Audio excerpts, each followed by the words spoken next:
Hello, moi c'est Nala Messimi, je suis archi et designer d'intérieur. Bienvenue, je vous présente aujourd'hui ma dernière réalisation. Suivez-moi.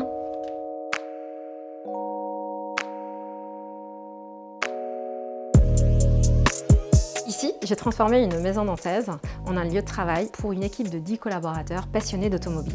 L'idée était de créer un espace à leur image, vivant, chaleureux et fonctionnel. Le rez-de-chaussée, c'est le cœur du lieu. Un espace de pause, une cuisine, un espace où tout le monde peut se retrouver, vivre ensemble, travailler. À l'origine, cet espace était un garage fermé qui n'avait pas de communication avec l'entrée. Donc j'ai voulu ouvrir l'espace pour qu'il communique avec le hall. On a donc créé une ouverture de 1,50 m, ce qui permet, dès qu'on arrive, de voir la salle de pause et l'ambiance de travail conviviale. Et comme on a les bureaux juste à côté, il fallait qu'on puisse isoler du bruit. Cette porte en acier sur mesure, avec les initiales de l'entreprise, vient fermer l'espace, tout en laissant passer la lumière et les graphismes.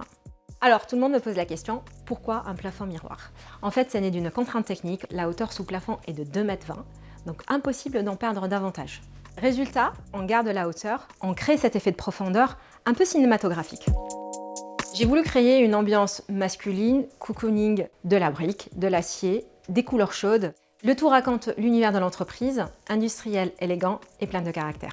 Au-delà du design, je voulais que ce lieu leur appartienne vraiment. On a donc créé 2 papiers peints sur mesure, le premier inspiré de l'univers de l'automobile et le second vient d'un shooting photo de l'équipe. Alors, avant de vous faire découvrir l'étage, j'aimerais bien vous parler de l'escalier.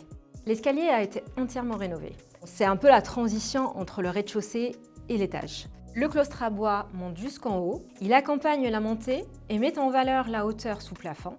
Les suspensions viennent accentuer l'axe vertical, c'est graphique et ça structure l'espace. À l'étage, on bascule sur l'espace de travail.